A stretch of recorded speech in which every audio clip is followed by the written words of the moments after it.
Hola a todos, bienvenidos de nuevo a este curso organizado por la Academia de Pensamiento Crítico, la Fundación de Investigaciones Marxistas, apoyado por la Facultad de Ciencias Sociales de la Universidad de Valencia y emitido, entre otros, por el canal de Text Tertulias en Cuarentena. Estamos hablando del curso del Observatorio de la Crisis, los interrogantes del siglo XXI. En este curso, hasta ahora, han pasado muchos de los ponentes más interesantes del mundo de la intelectualidad de militante y tenemos ya la última ponencia antes del debate final en el que tendremos de nuevo un debate en directo con todos vosotros. En esta nuestra penúltima sesión del 2022 tendremos el agrado de contar con la ponencia de Andrés Piqueras, conocido por muchos de nosotros ya en este espacio, porque además es miembro del Observatorio Internacional de la Crisis y además profesor de Sociología y Antropología Social de la Universidad Jaume I. Su extensa producción intelectual, entre ellos podemos destacar algunos de sus libros. El libro La tragedia de nuestro tiempo, la destrucción de la sociedad y de la naturaleza por el capital. Tenemos también otro libro, Opción reformista, una explicación del capitalismo histórico a través de las luchas. El colapso de la globalización, la humanidad ante la gran transición, todos títulos bastante atractivos para todos los que estamos en esta militancia. Otro libro, Desarrollo y cooperación, un análisis crítico. Y hace solo un par de meses salió de imprenta su último monumental trabajo, que está destinado a ser parte del material de estudios académicos, que se trata de la obra De la decadencia de la política en el capitalismo terminal. Un debate crítico con los neos y post-marxismos. Bueno, pues muchas gracias, Chema, que como siempre, aparte de compañero, amigo y siempre dispuesto a colaborar y a trabajar en la lucha por las ideas, en la batalla cultural que tenemos que dar continuamente, ¿no? Y precisamente de eso quería hablar un poco, ¿no?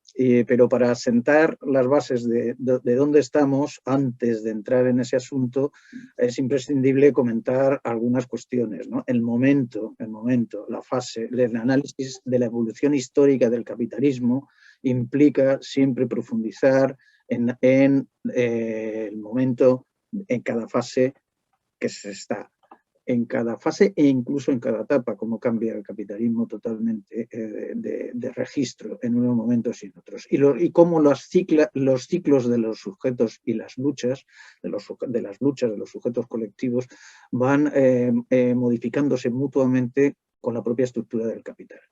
Pero bueno, hoy para nosotros en el Observatorio Internacional de la Crisis, que has nombrado antes, tenemos algunas claves básicas para poder explicar el momento en el que estamos del capitalismo de profunda decadencia. Tanto es así que para algunos de nosotros prácticamente podemos decir que está en su fase terminal posiblemente. Ya sabemos que se ha dicho mucho a lo largo de la historia esto de la fase terminal del capitalismo, pero también hay que tener en cuenta que el capitalismo no es transhistórico, no es un modo de producción eterno que está aquí para siempre. Y hoy tienen muchas más razones o confluencia de ellas que vienen a coincidir en esa decadencia sistémica, que luego, pero probablemente eso en todo caso se profundizaría en debate, no es el momento, pero sí al menos hablar de cómo coinciden la caída tendencial de la tasa de ganancia a través mediante el proceso de sobreacumulación, el paso del trabajo improductivo o cada vez más el peso del trabajo improductivo sobre el productivo, la invención de dinero mágico o sin ningún valor, sin ninguna vinculación material, el sobreendeudamiento, la financiarización, la explosión de derivados, el capital ficticio, todo eso que, bueno, pues hace que el capital, la crisis del capital, esté llegando o haya llegado ya a su fase bélica total. Entramos en una suerte de tanatocapitalismo que lleva implicada una geopolítica del caos. A diferencia de otros momentos históricos, el capital puede permitirse cada vez menos lujos de disimulo sobre su rostro criminal, ¿no? En este caso clarísimamente a escala mundial, ¿no? Pero curiosamente, en este momento en el que estamos, en esta fase histórica en el que estamos, si va a cambiar de etapa o no sería otra cosa, a debatir más adelante o en otro contexto. Pero justo en este momento en el que estamos, precisamente la política o los sujetos antagónicos o las posibilidades alternativas se ven más truncadas, se ven más disminuidas.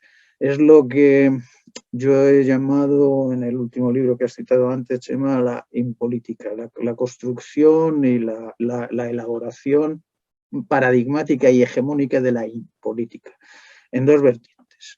Tanto en su vertiente apolítica, bueno, pues no nos interesa la política, no, eso no, si es político no queremos, no queremos que vengan partidos, no queremos organizaciones políticas, todo lo que está relacionado con el Estado es basura y no hay que tocarlo, etcétera. Su versión más extrema de todo eso, de la política, es precisamente la antipolítica. Como es obvio, ¿no? Es decir, todo lo que suena a política hay que desecharlo. ¿Por qué? Bueno, esto está unido a la construcción, a la división artificial que ha hecho el capitalismo entre la esfera económica y la esfera política, como si lo político no tuviera nada que ver con el resto de la vida. La vida queda separada de lo que es el conjunto de decisiones, acciones y demás de la política institucional, que es la política con minúsculas, la política pequeñita. En cambio, la política metabólica del capital es la que impregna y decide todas nuestras vidas. Y esa es la que forma parte de la política sustancial, a la que precisamente el paradigma post ha desechado prácticamente de las acciones y del pensamiento de los individuos. La otra vertiente de la impolítica es la política inocua, la política o las propuestas, las acciones políticas que son perfectamente asumibles y digeribles por el sistema, que no le causan ningún problema y que las puede incorporar perfectamente a su seno, como son propias de la izquierda, que hemos llamado muchas veces integrada, la izquierda integrada o la izquierda del sistema, que también ha sido denominada como la izquierda compatible con el sistema. Atención, ha sido denominada así por la propia CIA. No es un término que nos estemos inventando nosotros. Ha sido denominada así por la propia CIA. La izquierda compatible con el sistema, que es por lo que nosotros hemos definido como izquierda integrada o izquierda del sistema, ¿no?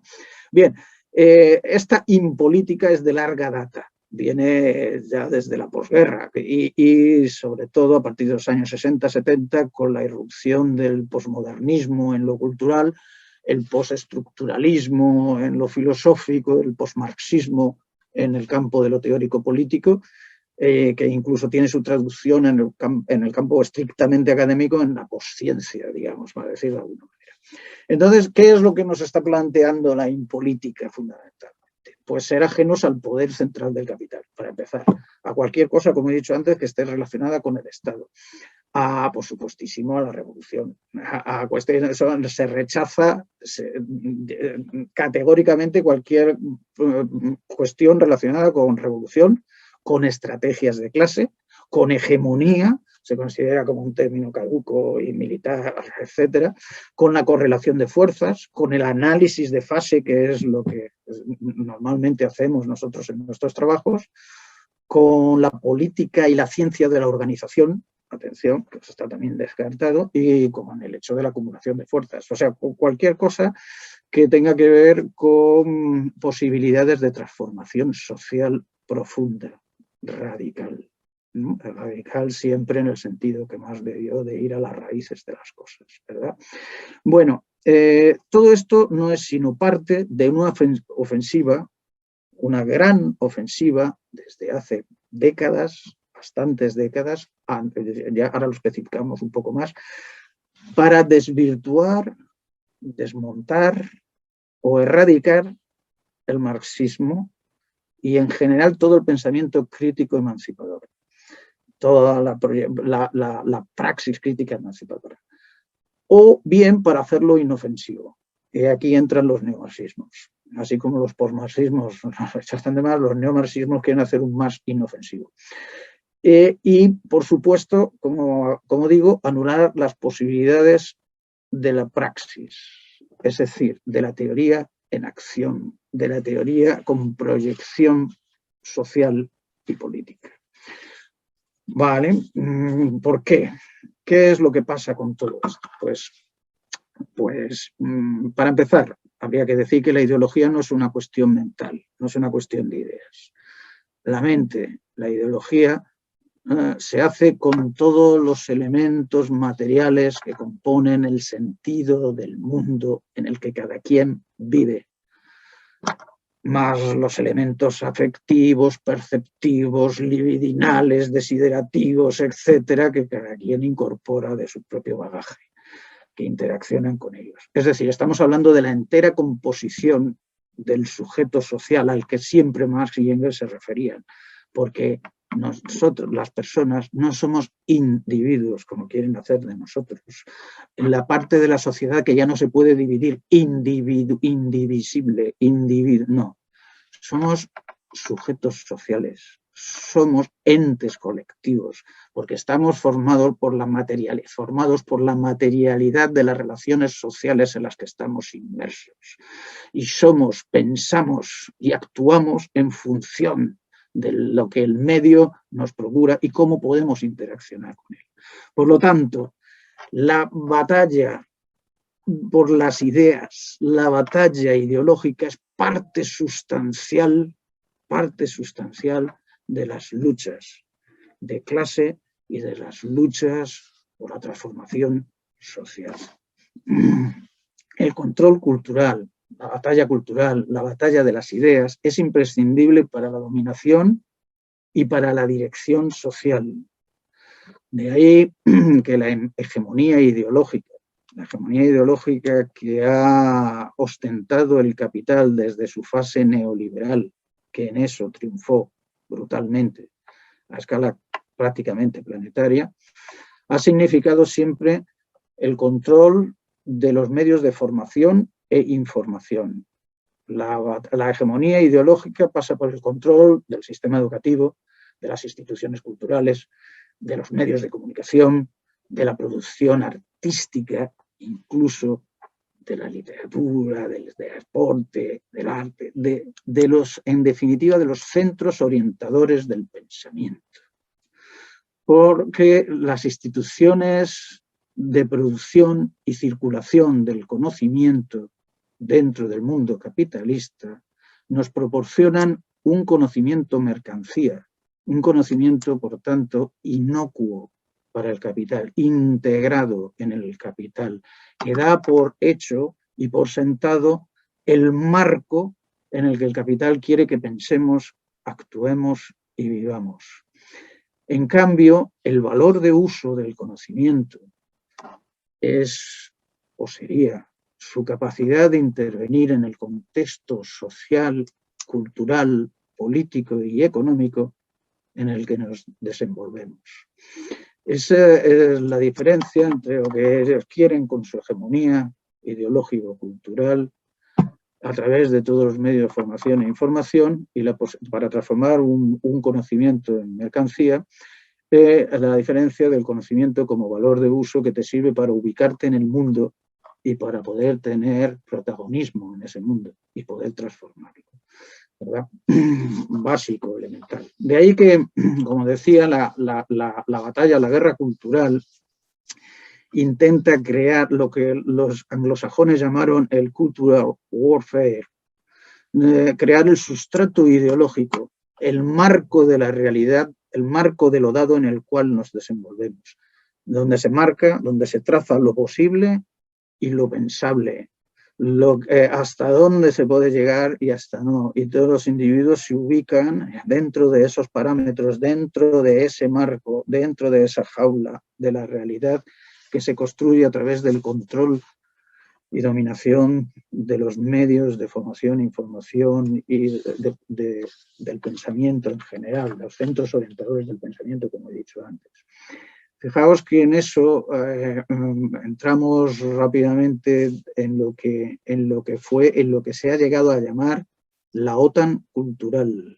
Desde su fundación, junto con la CIA, se encargaron de construir esa hegemonía cultural en el mundo. Voy a hablar un poquito, no hay tiempo para mucho, de cómo se fue dando todo eso, pero para eso, sobre todo a través de todas esas instituciones que hemos nombrado, me interesa detallar un poquito, porque es mi procedencia, de dónde vengo, lo que ha sido el ataque a la universidad, muy en concreto. la eliminación sistemática de la izquierda fuerte en ella, de la izquierda integral altersistémica. La izquierda integral es lo contrario de la izquierda integrada, es la que ve el conjunto del sistema y las razones y no separa la economía de la política, el mundo de la vida, el mundo social, del mundo del poder y la política en general. Que ya empezó ese ataque a la universidad y a las izquierdas fuertes dentro de la universidad desde los periodos de entreguerras, por supuesto, entre las grandes guerras, cuando se intentó ya empezar a acosar al pensamiento crítico en las universidades anglosajonas sobre todo, pero también en otras por extensión. De ahí a lo que ya todo el mundo conoce como la purga de comunistas y de rojos en general en la posguerra, con el macartismo, la caza de brujas y demás. Cómo se llegó, sin embargo, hay algunos puntos posteriores a esos que se conocen menos y los que voy a entrar enseguida.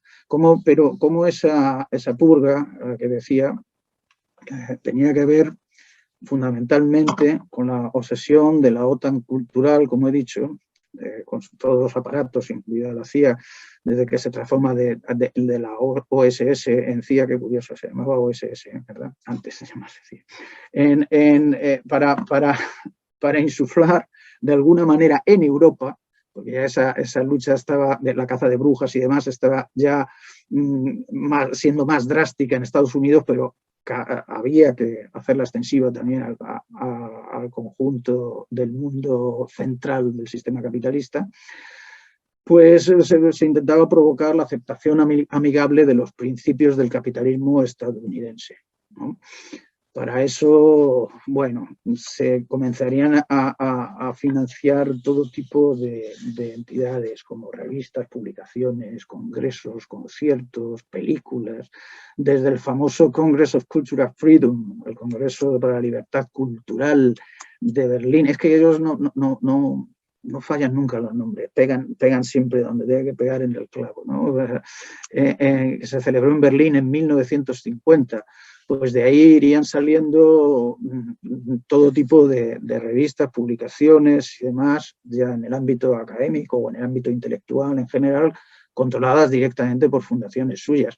Pues desde, pues si os suena alguna, vaya, desde Der Monat en Alemania, de Preuve en Francia, Encounter en Gran Bretaña, Tempo Presente en Italia, Cuadernos, Mundo Nuevo, Combate, Visión, El Mundo en Español, en lo que es nuestra América.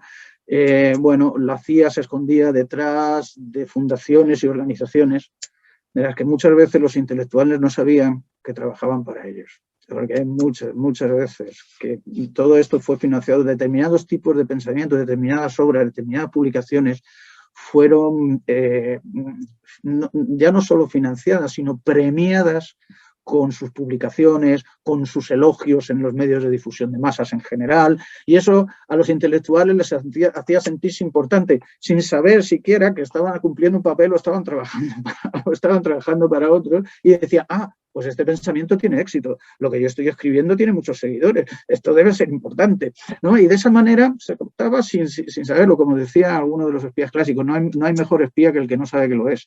Entonces se puede decir lo mismo para el intelectual que trabaja sin darse cuenta para el sistema, ¿no? De una manera o de otra.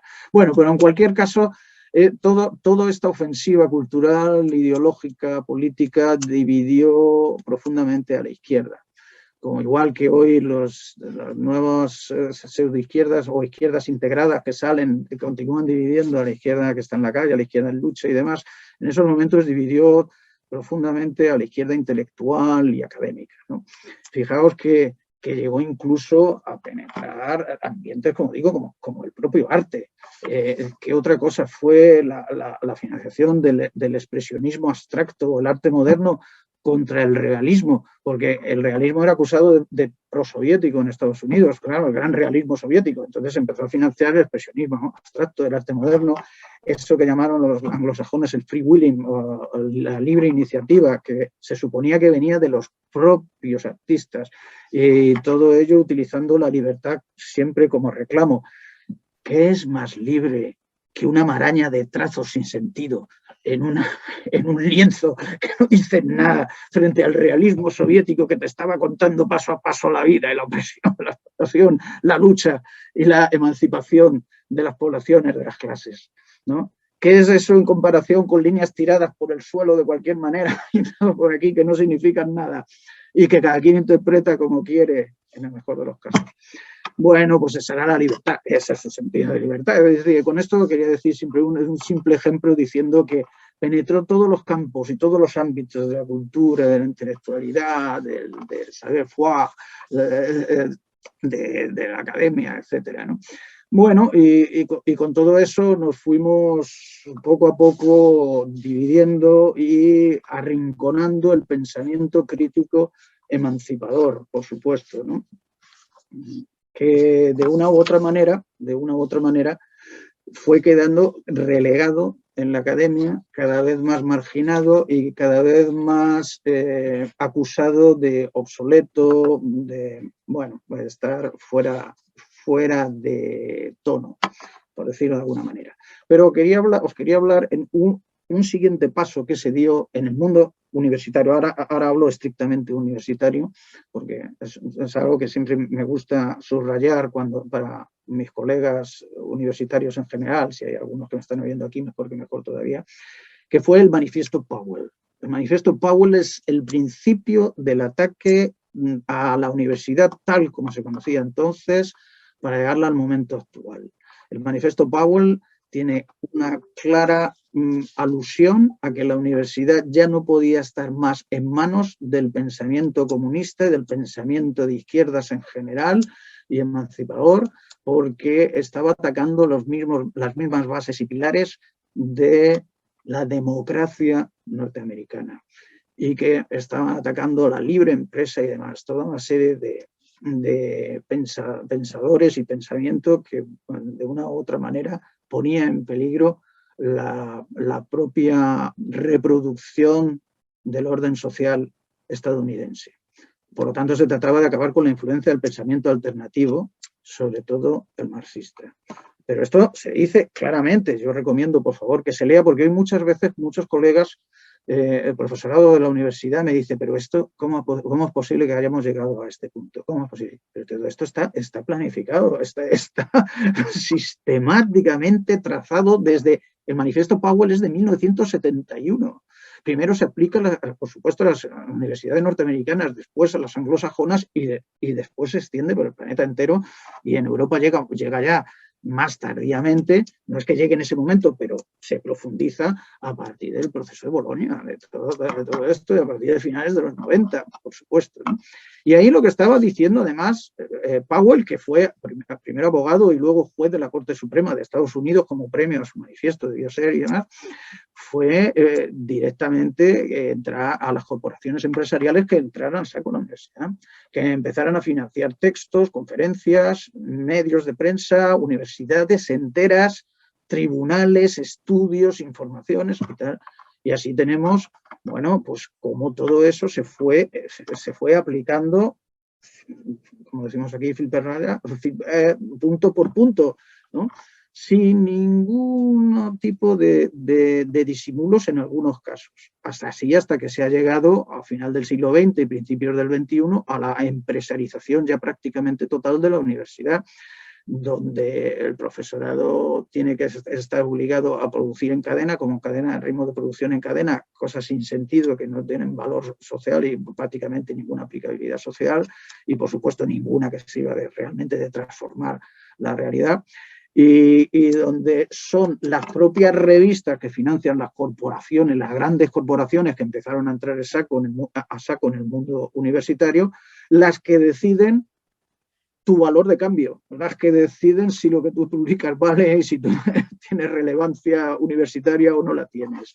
Bien, ¿no? Es como bastante significativo lo que ha significado todo este proceso de cara a tener el empobrecimiento intelectual, ideológico que tenemos hoy en la universidad y la reproducción de saberes fundamentalmente que tenemos hoy en la universidad, de modas del saber que marcan, ya digo, las propias corporaciones que de una u otra manera controlan la universidad, porque la universidad no tiene prácticamente dinero para financiar. Si uno quiere financiarse un programa de investigación que trabaje sobre la transformación de la sociedad, sobre la eliminación de desigualdades o cualquier otra cosa, en el sentido profundo, no las tonterías que normalmente se dicen para paliar cosas, pues obviamente no recibirá ninguna financiación al respecto, tendrá que currárselo por su cuenta si es que quiere, ¿no?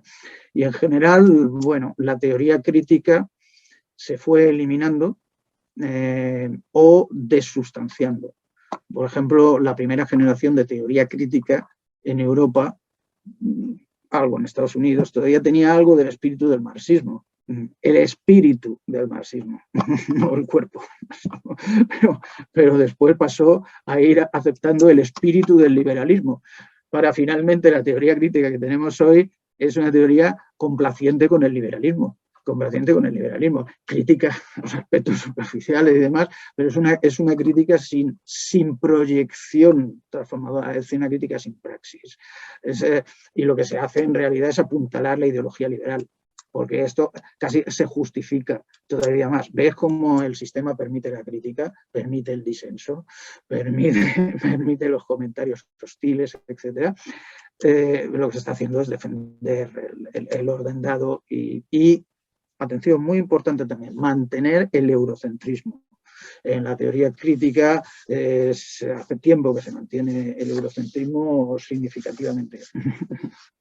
En general se trataba de no seguir una línea política peligrosa, como definían ellos, lo podemos poner en todas las comillas que queráis.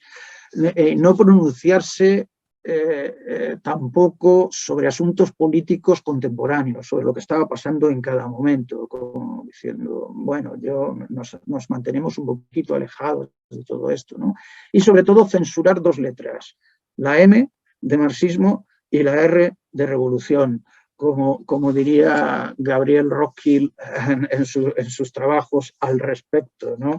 Y claro, esto lo hemos podido ver muy claramente constatado en cuál ha sido la evolución de la propia Escuela de Frankfurt, ¿no? De la primera generación a la segunda, pues como ese espíritu del marxismo que ya estaba bastante desvirtuado pasó a Habermas y Karl Otto Appel a hablar de la acción comunicativa, el lenguaje como paradigma de las relaciones sociales, la ética comunicativa, y de ahí a la tercera generación con Axel Honneth, la teoría del reconocimiento, y Hartmut Rosa con la de las identidades y el tiempo y la aceleración. Imaginaos todo esto que importante es para una escuela que venía del marxismo, ¿no?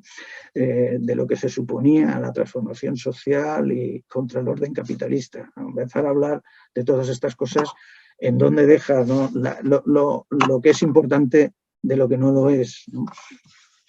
O lo que prevalece dentro de lo que ellos consideran como importante, ¿no? Bueno, en realidad también se ha estado construyendo una ciencia que solo da cuenta de lo evidente, de lo superficial, mientras oscurece lo básico, lo radical, ¿no? Digamos que es una ciencia que es prisionera de la propia construcción social de la realidad que ha hecho el sistema. Forma parte del mismo, lo refuerza y reproduce. Y al mismo tiempo forma parte de la construcción del sentido común, que construye también el sistema, digamos, ¿no? Fijaos que dentro de eso podemos entender, si entendemos todo ese proceso, tal como lo estoy explicando aquí, en forma breve, por supuesto, no hay otra posibilidad,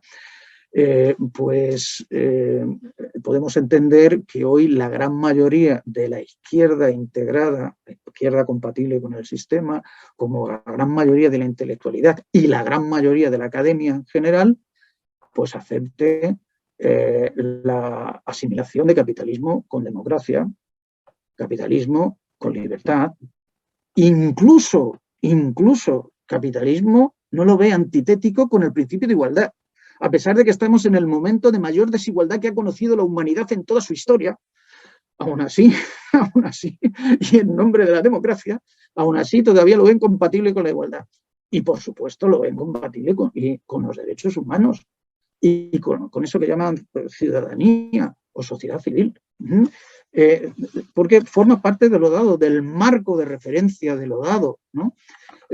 Y todo tiene que ver también con lo que he empezado diciendo, con la separación entre el estatus civil en el capitalismo, perdón, primero, con la separación entre la política, la esfera de la política y la economía, la separación entre el estatus civil y la condición de clase.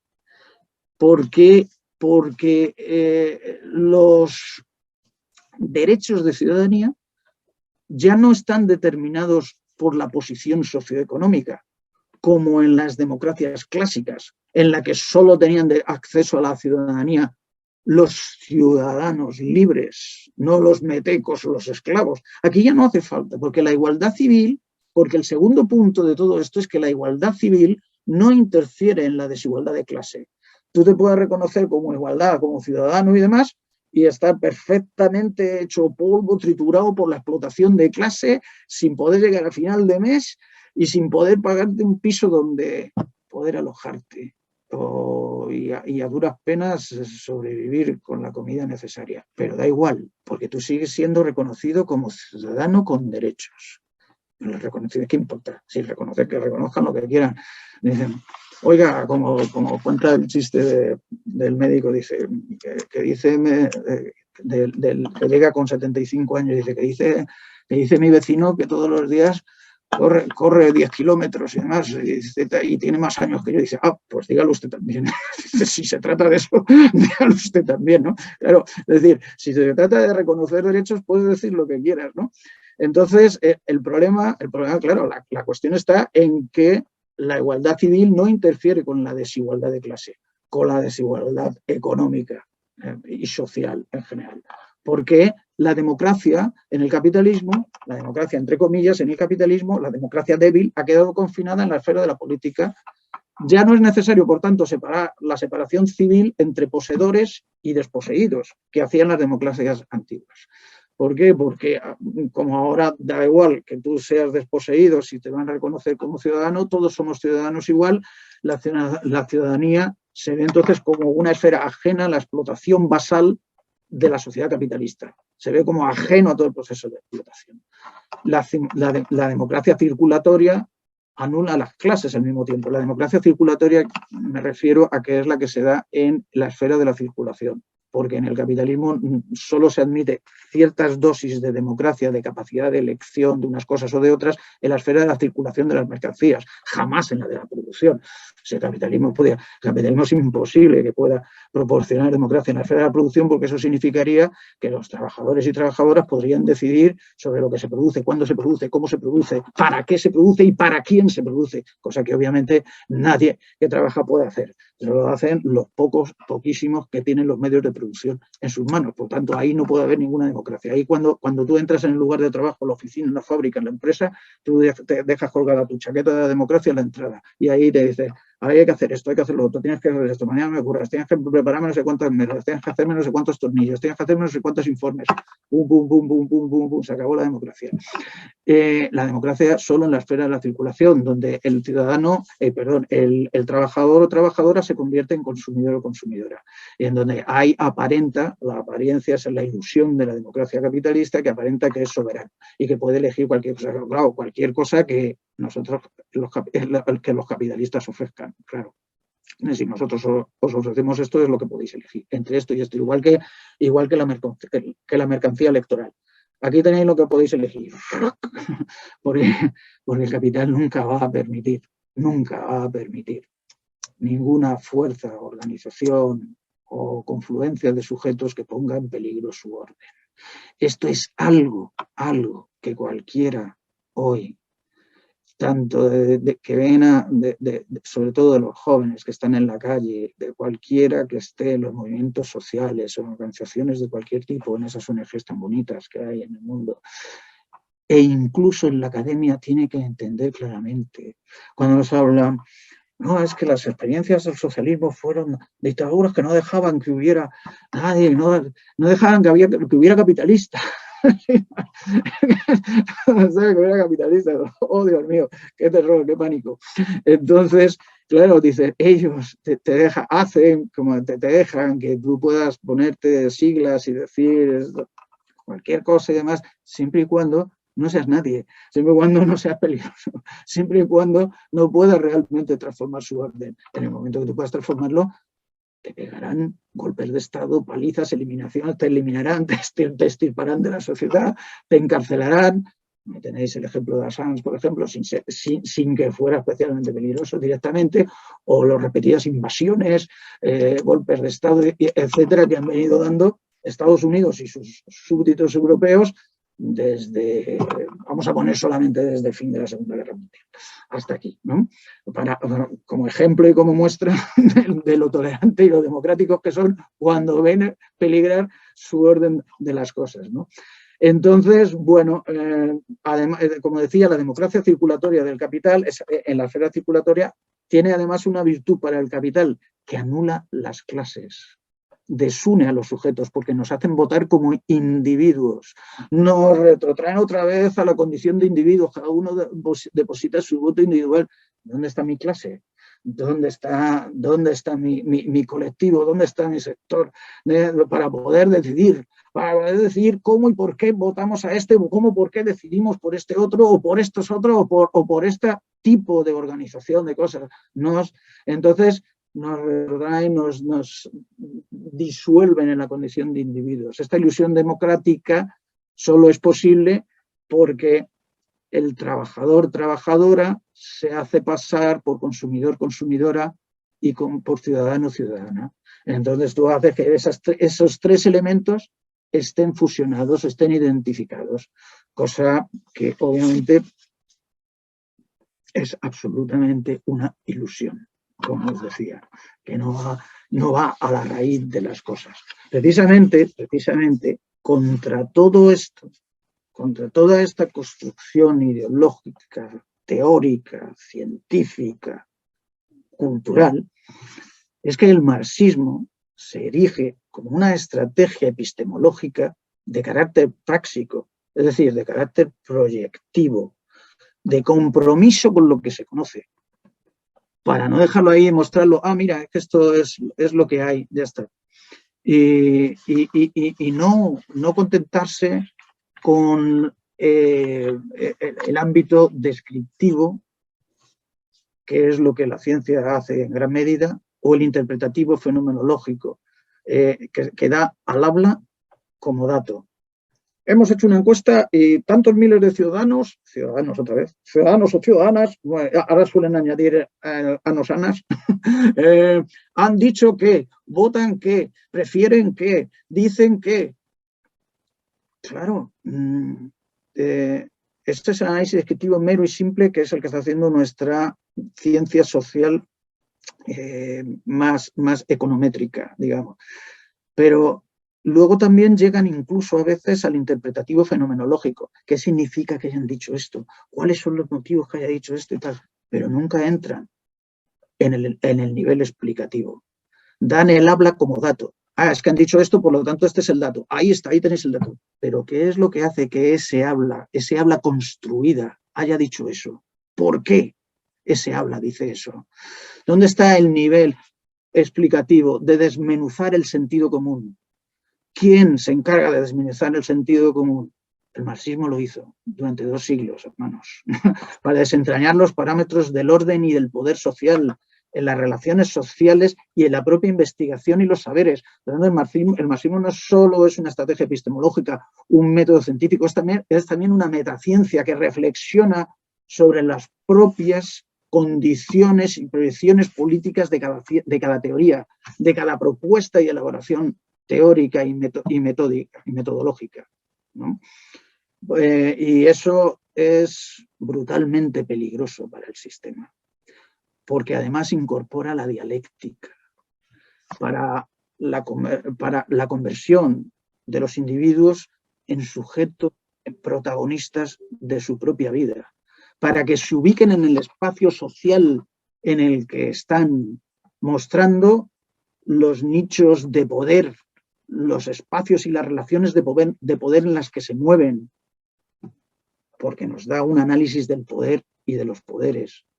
¿Y eso qué quiere decir? Que está inyectando fuerza y poder a los individuos, a las personas, para transformarlos en sujetos, sobre todo en sujetos colectivos. Fijaos qué es lo que hace el poder siempre en sus investigaciones. Saca como la enfermera o la médica que te saca una inyección con sangre, con una inyección para extraerte parte de conocimiento de ti a través de la sangre, pues ellos lo extraen a través de la encuesta, la entrevista, el interrogatorio, de distintas maneras en función de la institución total en la que estemos. Por ejemplo, los sondeos de opinión, las encuestas. ¿Qué opinan los ciudadanos? Lo que decía antes. ¿Qué opinan los ciudadanos? ¿Qué opinan los consumidores? ¿Qué opinan? ¿Qué prefieren? ¿Y les gusta más esto que lo otro y tal? Todo eso está dando información continuamente al poder. De una información que permite una retroalimentación cibernética. Incluso las elecciones funcionan como eso. Eso es un sistema muy, muy interesante para el capital, porque saben el grado de sumisión de la población o por el contrario el grado de descontento en función de unas cuestiones y otras. Está dando información continua de los individuos y los científicos, los académicos, trabajamos, les estamos proporcionando eso a través de nuestros trabajos, porque tú a los ricos no les vas a preguntar. En los sondeos de opinión, en las encuestas no se pregunta, los ricos no se dejan preguntar, los poderosos no se dejan preguntar. Tienen, como decía el gran maestro Ibáñez, Jesús Ibáñez, ellos tienen sus altas verjas, sus vallas, sus puertas, sus porteros, sus guardas, sus perros. Ahí no puedes entrar a preguntar, a decir, oye, me molestar los reinos de ellos, no les sacas la información tan fácilmente. Entonces tú sacas información de las personas que circulan por la calle en recorridos habituales donde tú sabes que los puedes interceptar. El cazador siempre busca sus presas porque estudia sus secuencias. Y de ahí tú que estás inyectando conocimiento al poder y entropía a la población, porque estás haciendo es una vez más a las clases, a los colectivos, los estás individualizando en forma de opiniones individuales, de habla construida individualizada, de opiniones subjetivas propias y características de cada quien.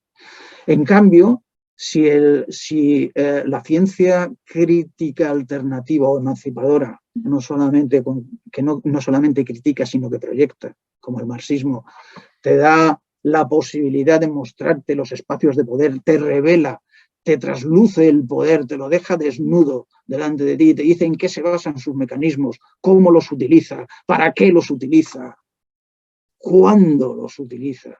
Entonces tú tienes los elementos para analizar el poder, a los poderes, y lo que está haciendo con el marxismo es dar entropía al poder y negentropía a la población, es decir, dar elementos de cohesión a la propia población para que se enfrenten al poder, para poder transformarlo. Por eso es algo absolutamente peligroso y que ha sido intentado erradicar desde el principio y que ha sufrido todo tipo de acosos y agresiones.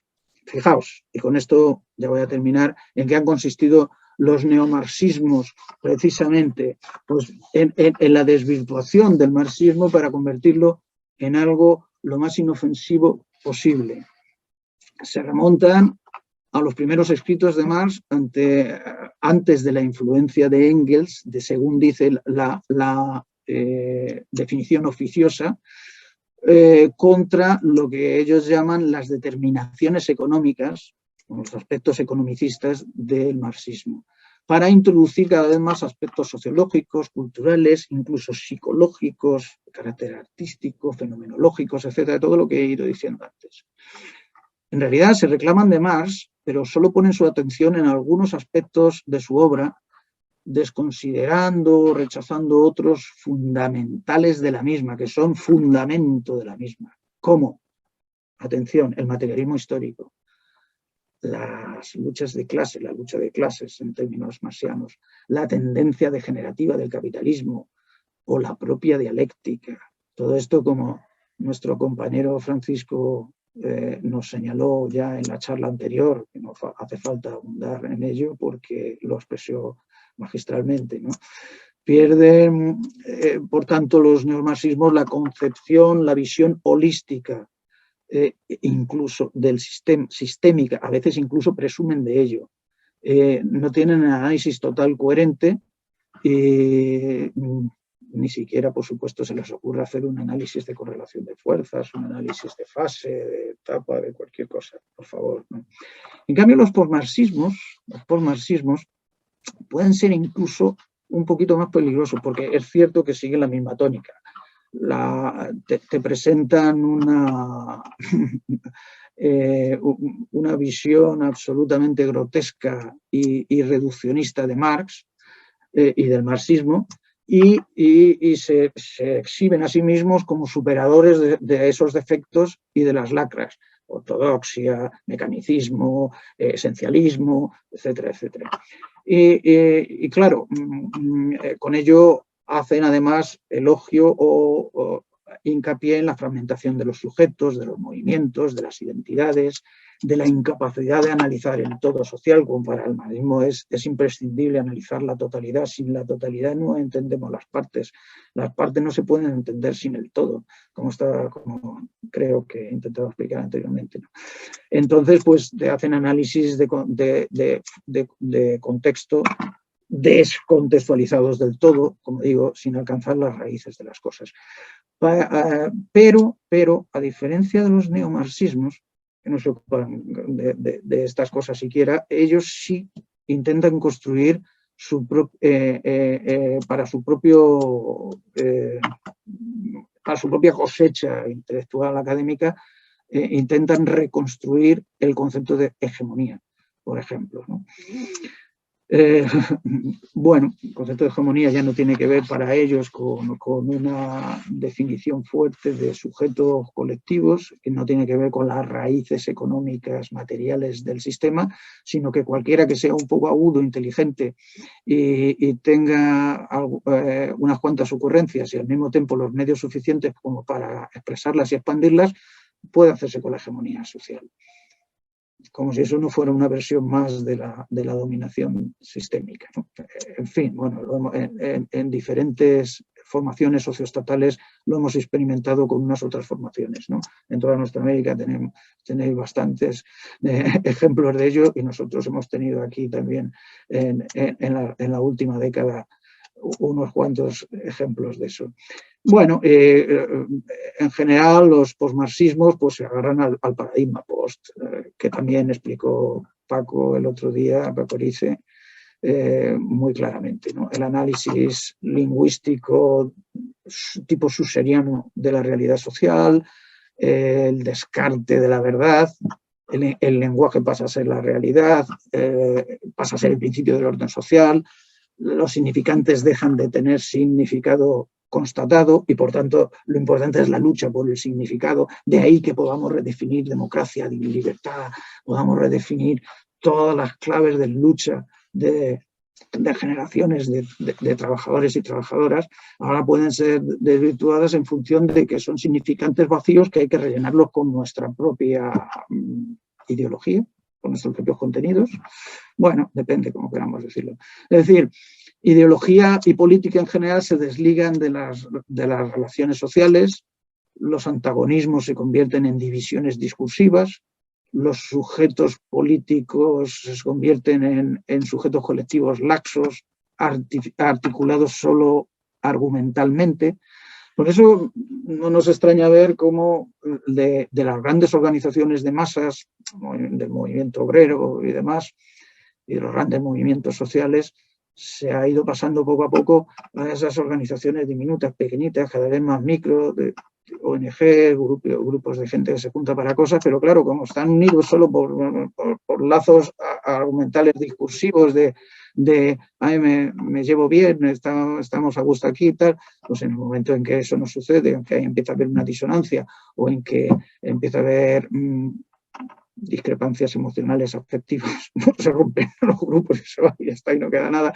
Entonces esto por supuesto a los poderes les complace muchísimo, que se junte la gente en pequeños nucleitos para no hacer prácticamente nada que pueda ser transformador, ¿no?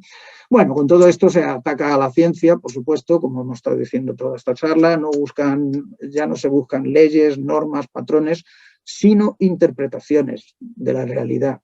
Por lo tanto, se rehúye también la teoría general de la sociedad.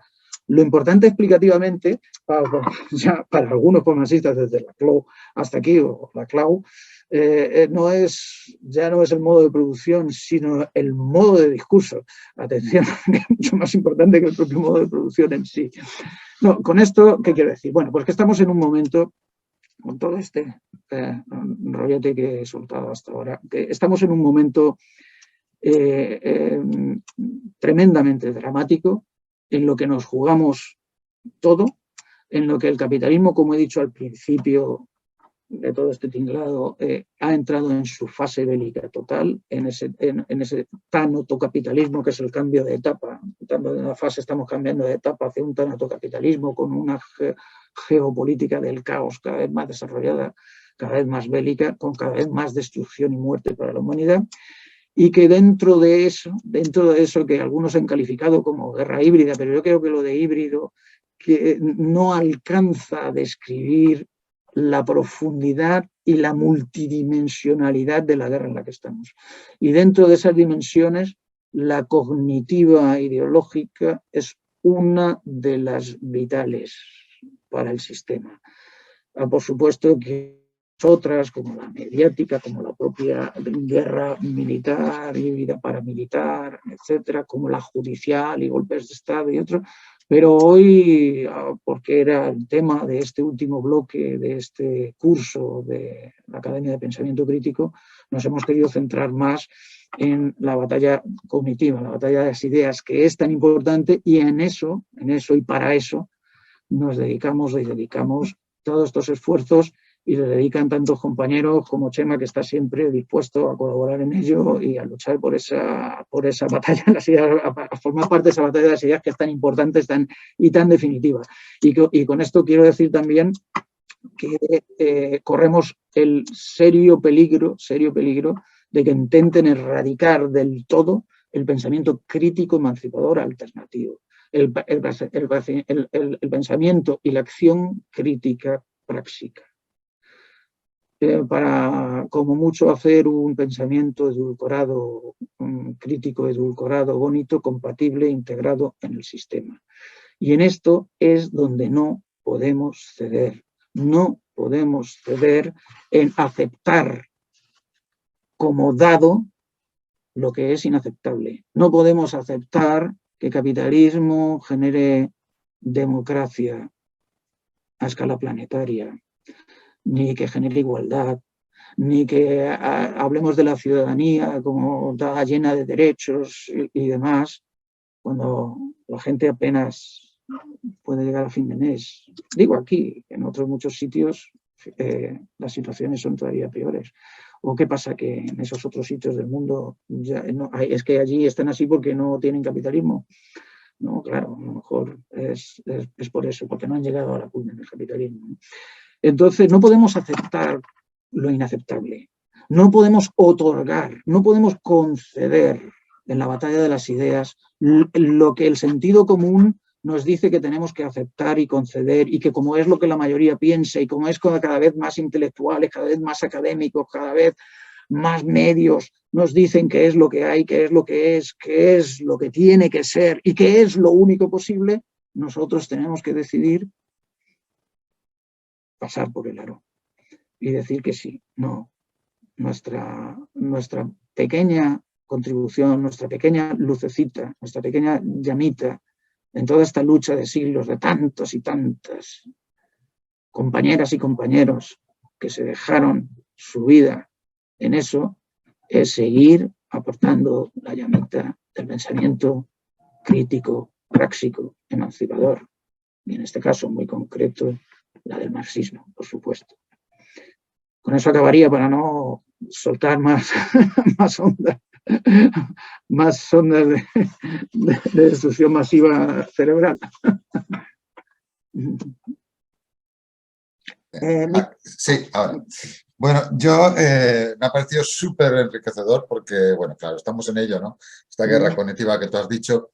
Y no solo hacerlo, estar tomando notas y tal, pero como tienes la capacidad de concentrar en los conceptos muy definidos que hacen que se concentren muchos significados importantes en esos conceptos, voy a hacer un ejercicio casi escolástico. Voy a coger y voy a leerte unas cuantas notas que he ido tomando y que concentran mucho de esas cosas interesantes que has dicho y que eso me ayude a darte alguna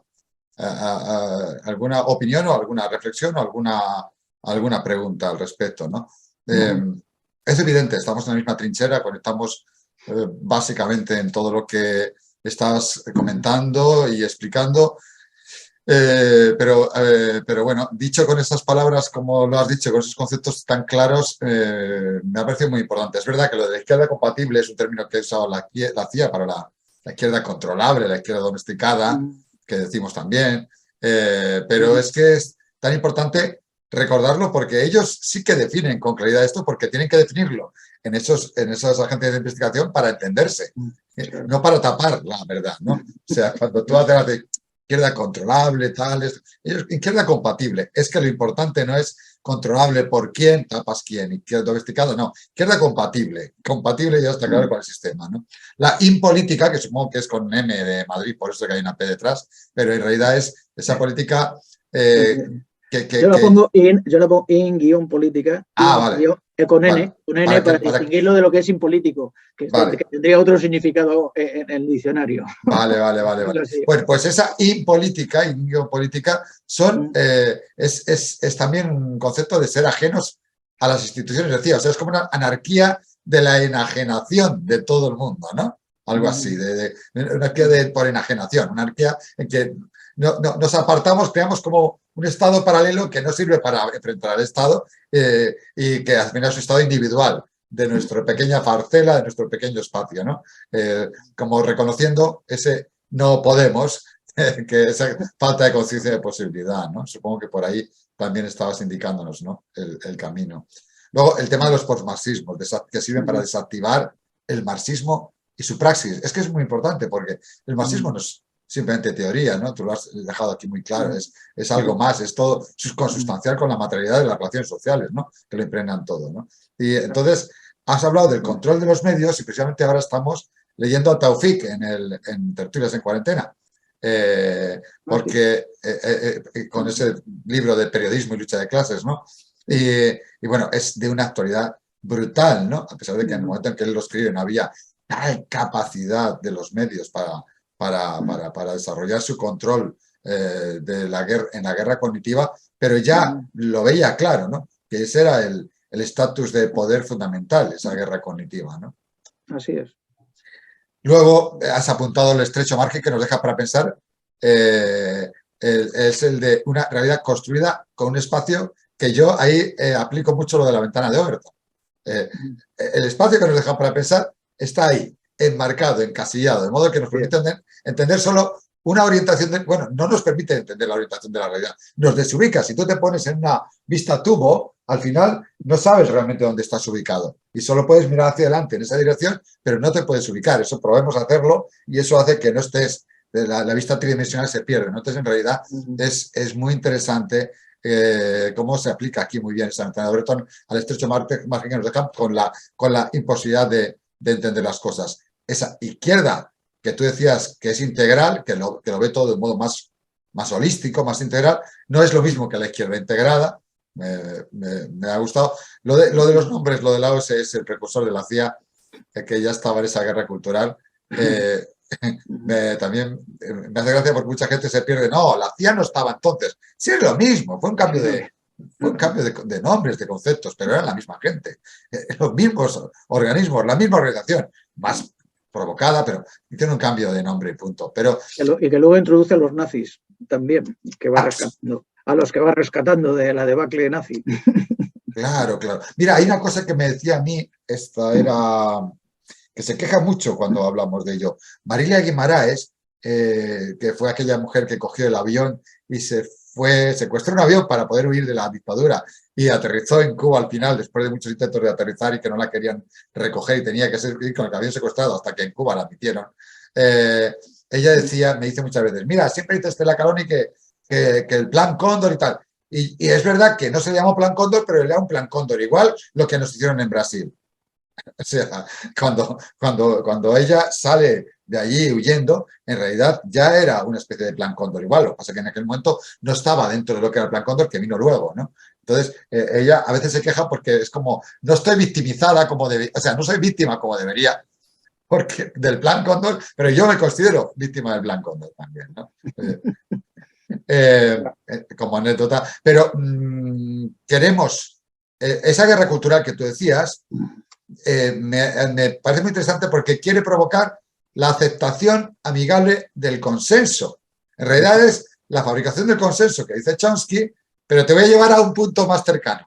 ¿Sabes que hace nada, 24 horas, ha dicho Pablo Iglesias que van a crear un enorme medio de comunicación para Internet para poder llegar a una forma integral a toda América Latina porque se pueda llegar, ¿verdad?, a un medio de comunicación de izquierdas que estén en consenso. El consenso, sabemos qué consenso busca Pablo Iglesias, ¿no? Claro, esos son los instrumentos del poder blando del capital, de lo que llaman los chinos el poder blando del capital, ¿no? Precisamente eso de construir consenso y hacer como que parezca que eres tú mismo, es la propia gente la que lo acepta, la que dice, sí, este es el camino, es por aquí por donde hay que ir y demás, ¿no? Uno no tiene más que escuchar su programa. Yo no reconozco que no tengo tripa para escuchar demasiado programas de la base, pero algunas secuencias sueltas que oyes y dices mira, yo he visto del orden dado y a partir del orden dado empezamos a analizar, pero primero a la aceptación del orden dado de las cosas, ¿no?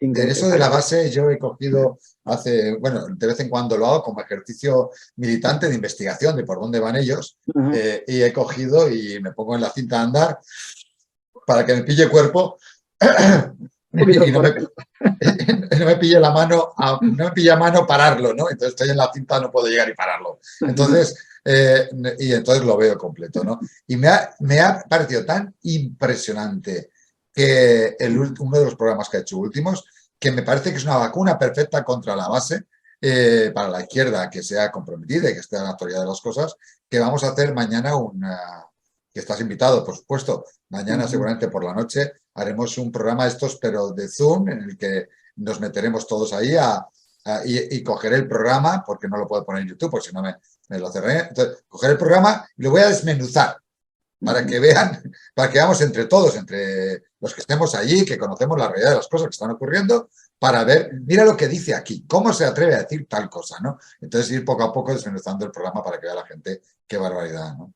Bueno, te iba a decir que la escuela de Frankfurt, la has nombrado, bueno, antes de eso, sí, una cosa importante, has nombrado antes también, no sé qué miembro del Tribunal Supremo que había dicho algo, una verdad como un piano, porque normalmente ellos no tienen ningún problema de decir verdades. Hace poco han dicho que Gladio hay que reactivarlo, que solo está dormido y hay que reactivarlo. Se quedan tan anchos porque les fue muy útil en Europa. Eso lo han dicho en un think tank escrito, negro sobre blanco, ¿no? Como diciendo, creo que está poniendo las cosas duras y hay que empezar a reactivar otra vez el Gladio.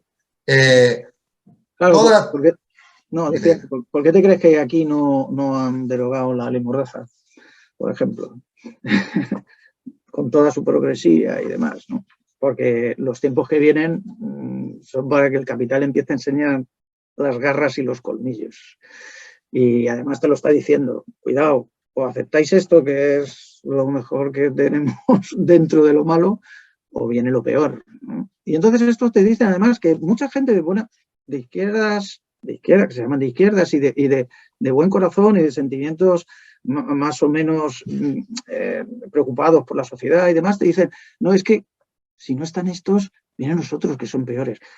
¿Para qué siempre te sacan sus Doberman para que tú digas, hostia, no, prefiero a estos que a los Doberman, por favor? Sí, claro, yo lo he dicho siempre, digo, ¿qué les hace falta? En vez de un cast, 2 cast para que vuelvas a coger a Boric, te sacarán 2 cast. si no tienen problemas. O sea, Claro. Es así, ¿no? Entonces, bueno, es triste, pero la verdad es que el momento es muy, como he dicho al principio, muy delicado y el capital puede ofrecer cada vez menos democracia, cada vez menos repartición de cosas, cada vez menos redistribución de riqueza, porque, entre otras cosas, tiene serios problemas para tirar con su tasa de ganancia, con la reproducción del valor y del plusvalor. Y esto, si no tienes, tú no repartes nada, no repartes galletas, claro, repartes tortas, que es lo que está haciendo ya a escala mundial, a escala de cada país, y a escala internacional. años 50 creo también, el Tribunal Supremo había un tal Luis Brandeis que decía que no era democracia lo que teníamos. Dice, vamos a ver, no vamos a poder pedir lo mismo. Si pedimos democracia no podemos tener riqueza acumulada en pocas manos, o una cosa u otra, y ya sabes lo que escogieron, ¿no? O sea, directamente. Luego, toda la trituradora esta de la corporación universitaria, porque es una corporación, lo del tema universidad ya, ¿no? Los programas de investigación supeditados a financiaciones interesadas, todo eso es una especie de dogal contra cualquier espíritu crítico. Y entonces, por ejemplo, yo te iba a hablar de la Fundación Rosa de Luxemburgo y que veo allí mucha gente yendo y mira que estoy en Alemania, en la Fundación Rosa de Luxemburgo, la escuela de Frankfurt, es un fiasco, pero es que la renuncia a la transformación social verdadera, ¿tú te crees que no se practica también, no se forma a la gente en la Fundación Rosa de Luxemburgo para ello? De hecho, todos los que veo salir de ellos como los que veo salir de la Complutense. Marxistas convencidos, ¿eh? Sí, sí. Sí. Por eso te digo. No, pero es que incluso a nivel universitario que estabas diciendo, para poder entrar a la universidad tienes que tener un determinado currículum que tiene que haber pasado por unas determinadas instituciones y por unas determinadas publicaciones que ellos aceptan o no, y para entrar por ahí, antes, cuando entrábamos a la universidad, como la considerábamos un servicio o una institución al servicio de la sociedad, en donde tú podías aportar algo a la sociedad, tú podías, lo que he dicho antes, mostrarles las claves del orden en el que está inmensa la sociedad, lo digo en mi caso, que vengo de la ciencia social, obviamente, ¿no? Y por tanto poder aportar esto. Hoy lo que te plantea y lo que se está planteando la gente que entra a la universidad de profesorado es ver cómo puede competir, a ver si puede afianzarse su puesto, porque la precariedad laboral es brutal, y como en todos los otros sectores de la economía, en todos los puestos de trabajo. Y entonces tienen que estar todo el día sometidos a un ritmo de producción en cadena para ver si publican cosas que les van a publicar estas revistas que están financiadas por estas corporaciones que hemos referido. Es un círculo vicioso en donde lo principal es que no digas nada que sea realmente profundo e interesante. Bueno, supongo que hay campos como la física, la química, donde se te permite poder avanzar en el conocimiento, porque no los consideran peligrosos, o por lo menos determinadas claves de eso, pero en la ciencia social, como decía más, es donde se concentran los peores sentimientos y las reacciones más adversas del capital por la ciencia social, porque es la más peligrosa, obviamente, para todo esto. Y entonces ahí está erradicado, ¿no? Digamos.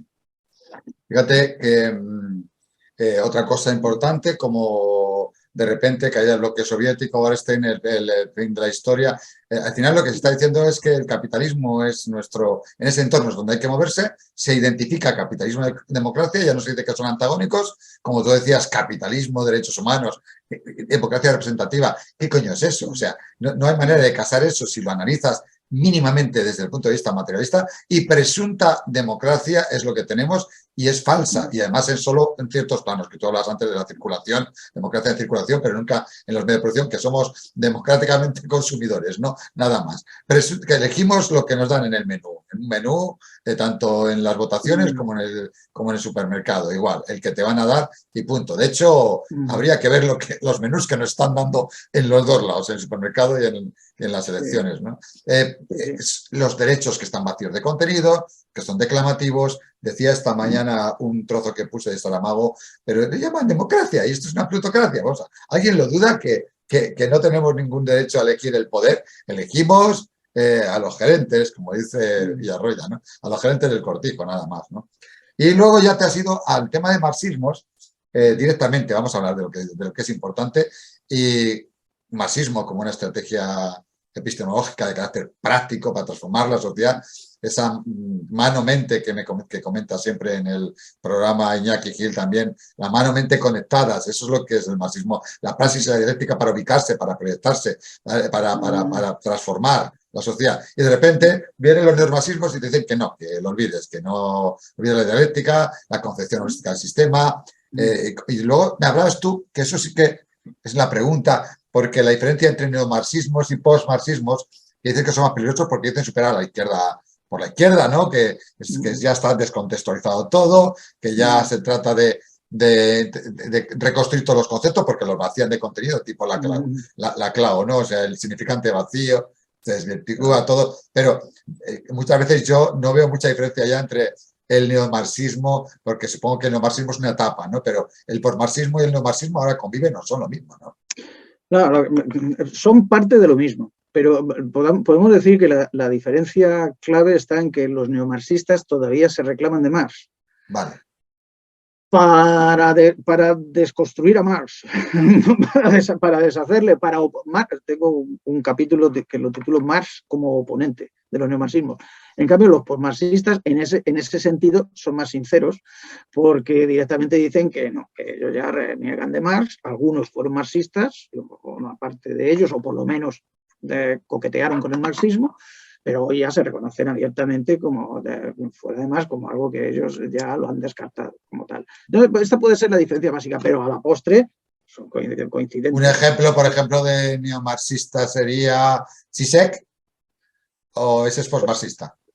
Sería neomarxista porque él se reconoce todavía de Marx. Lo que pasa es que es tan difícil, como es tan difícil ubicar a esta gente tan peligrosa, sí. Porque de repente te empieza a hacer análisis lacanianos, de cualquier tipo, sí. Para justificar una guerra y para justificar una invasión incluso, ¿no? Como posturas como la contra Siria y cosas de estas, ¿no? En fin, que son muy difíciles. Pero, por ejemplo, neomarxistas tenemos ahí a Heinrich, Michael Heinrich en alemán, tenemos a John Holloway, tenemos a Negri Hart, por ejemplo, Imperio, sí.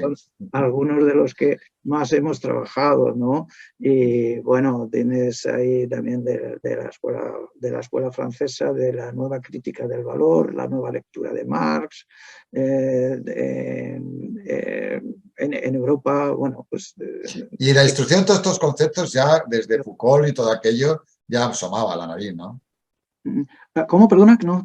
La destrucción de todos estos conceptos, esta deriva, ya sí. Con Foucault y con toda esta gente ya asomaban la nariz, ¿no? Ah, claro, por supuesto. Esto viene ya de la OTAN cultural que te decía antes, donde ya todos estos intelectuales fueron cooptados.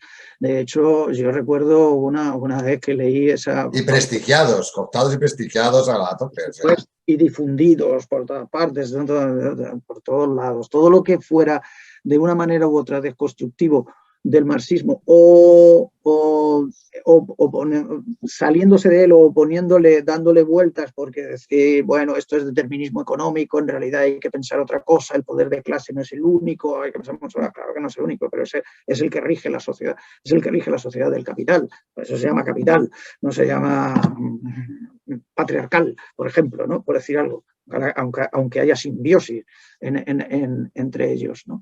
Pero el capitalismo se construye en función de unos principios clarísimos, ¿no?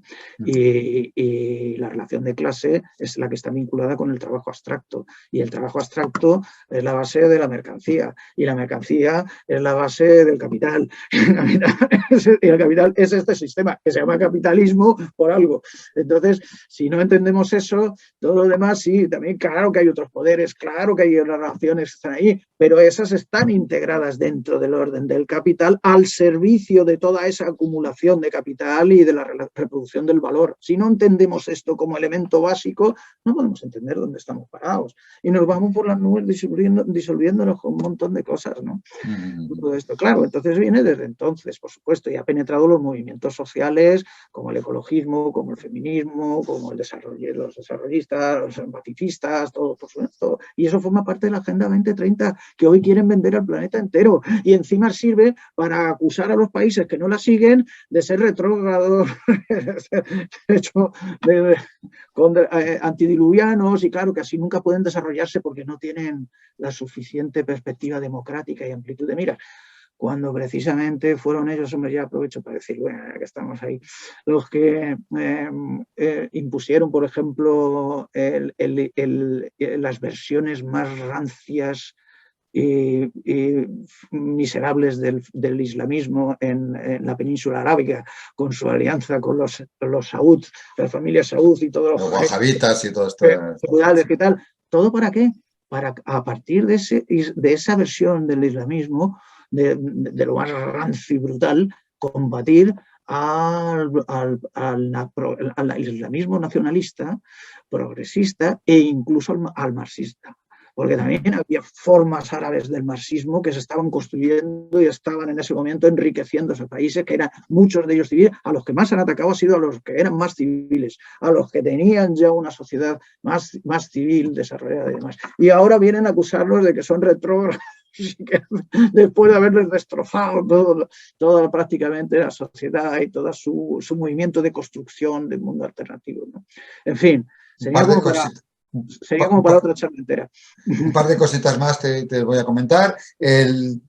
Nombras, te lo he escuchado bastantes veces, en esta etapa destructiva bélica del capitalismo, esta guerra total, el tanatocapitalismo. ¿Esto es un concepto tuyo directamente o es un concepto que yo me he perdido por ahí y que no lo he visto tanto? Bueno, no, está tomado de algún otro autor, pero la verdad es que tiene poca difusión. Poca uso, ¿verdad? Sí, bueno, y luego se ha llamado capitalismo del desastre, tiene mucho. Sí. Y luego la guerra multidimensional con la cognitiva como vital ahora, por lo que estamos comentando, pero todas están conectadas. Con Taufik veíamos también eso, que él tenía que hacer la separación, pero luego decía, pero da igual, por ejemplo, cuando están utilizando unos medios impresionantes, no os olvidéis de que aunque vosotros utilicéis unos medios pequeños, está todo conectado y por tanto siempre les podéis hacer daño con creatividad, con esfuerzo, con lucha, se puede hacer daño aunque vuestros medios a veces parezcan en una situación de mucha diferencia de poder, ¿no? Y luego también el serio peligro que corremos es recaer el pensamiento emancipador alternativo. Esa es una advertencia que nos hace de que no podemos ceder, aceptar como dado lo que es inaceptable, que es el capitalismo, la democracia o derechos son antagónicos y la élite es la que nos dice que es posible y que tenemos que confiar como si fuera una religión ajena a cualquier debate de reflexión colectivo lo que nos dicen, ¿no? Yo creo que ese mensaje de no podemos ceder, ese mensaje no podemos ceder, tuyo último, es un mensaje que la gente a veces nos confunde cuando hacemos todo un análisis que parece apocalíptico de la situación. En realidad lo estamos haciendo para vencer, para entender cómo están funcionando apocalípticamente y entonces vencer y saber que no hay otra. O sea, o tiras para adelante o mueres. Esto es lo de la guerra también que en Rusia está haciendo, ¿no? Que dijeron, tenemos que tirar a hacer la guerra, pero porque es que es una guerra defensiva, porque o lo hacemos o vienen a destruirnos. Es que vienen a eso, no vienen a otra cosa. Así es. Eso es una lucha de vida o muerte. Claro. Para ellos es una lucha de vida o muerte porque su derrota es la destrucción, la eliminación de la sociedad. Pero si tenemos ahí los ejemplos de lo que ha pasado en Irak, de lo que ha pasado en Libia, de lo que ha pasado en Somalia, de lo que ha pasado en Yugoslavia, de lo que ha pasado en Siria, ¿no? Si no fuera precisamente por la intervención rusa, hoy la bandera de ISIS ondearía en Damasco perfectamente, sin ningún problema, mientras los estadounidenses se roban todo el petróleo, como están haciendo en Siria, en Irak y en todos los sitios, los otros estarían por allí decapitando gente, haciendo de todo, si no hubiera sido por la intervención de Rusia. Pero nuestros medios nos ponen que no. Y los rusos tomaron parte por la parte mala, etcétera. Bueno, la construcción social de la realidad, ¿no? La construcción del marco de lo pensable, de lo posible y de lo que es, ¿no? De lo dado, el marco de lo dado. Y ahí lo peor que ves y lo que te causa tanto desconsuelo muchas veces es ver como compañeros, compañeras, gente que ha estado contigo muchos años reflexionando, pensando, escribiendo, etcétera. Hoy reproducen la escala de ideas que el sistema va distribuyendo en capas. y la reproducen. En un momento o en otro la reproducen. Por eso es tan importante esta batalla. Y no podemos perderla porque nos jugamos todo. Ese es el mensaje claro. Nos jugamos. Bueno, una pregunta nada más ya. Para acabar, Francisco Erice y tú vais a hacer un pequeño diálogo el próximo día. Interesante, un coloquio interesante. Ha gustado mucho también la ponencia de Erice, a la gente que me lo han comentado.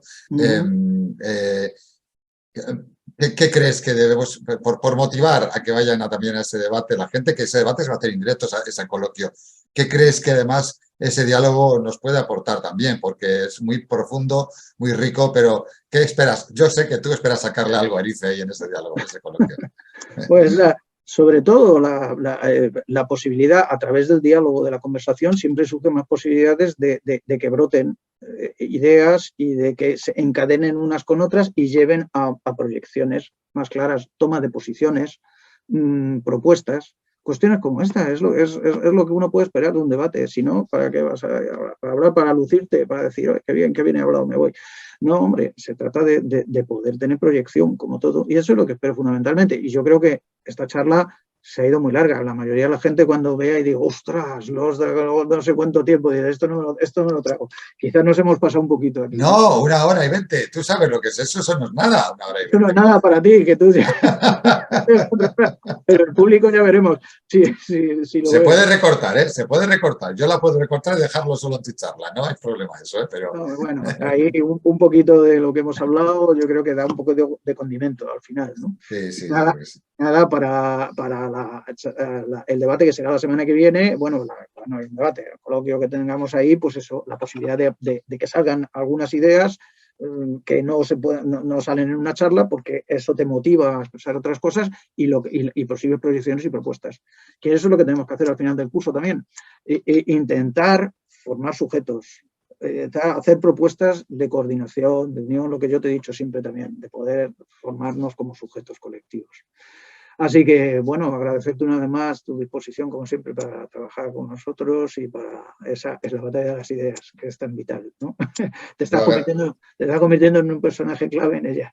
No estamos convirtiendo, lo estamos haciendo un trabajo entre todos que está siendo no reconocido a nosotros, sino reconocido como espoleta activadora de militancias, y eso es lo mejor que nos pueden decir. Te vamos a tener que enviar unos cuantos guardaespaldas. Eso también es posible, tal como se vienen las cosas por aquí, eso también es posible. Porque aquí las cosas no son de broma, porque si no. uno se lo cree que son de broma, no son de broma. El capital sabe perfectamente dónde tienen los enemigos, quiénes son y cómo atacarlos.